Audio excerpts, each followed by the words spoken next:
John chapter 4, verse 44 says, Jesus himself had testified that a prophet has no honor in his own country. This is a parenthetical statement. It's in parentheses in my particular translation here because the author is trying to help the reader.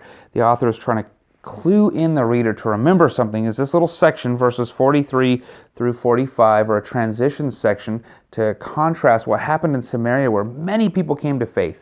And they didn't have to see miracles. They didn't have to have some backstory. And they didn't have to have expectations. They just trusted Jesus, and they came to saving faith that he was the Savior of the world. And now we're going to contrast that against the Galileans in Jesus' own hometown, his own people, who have the Old Testament. They should be looking for the Messiah. This should be obvious that they come to saving faith. And yet we're going to see something very drastic here. In this case, a prophet has no honor in his hometown. That's also, we see that in Matthew 13 and Mark 6, where there's an encounter with Jesus where the people of his town don't believe. There's so little faith. There's so little going on. You don't see anything that looks like what we saw in Samaria, which that's what we should expect to see. And yet the people who thought they had it all together, they thought, you know what?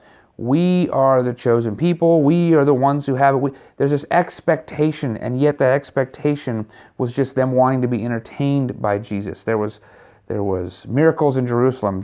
Galilee was the first place where water was turned into wine. And so they're wanting to sort of place demands on Jesus based on their own expectations. Even now, I'm recording these videos in the Bible Belt, and I keep hearing from people, everyone here is a Christian, and yet when I hear that, I often don't see a radical sense of faith.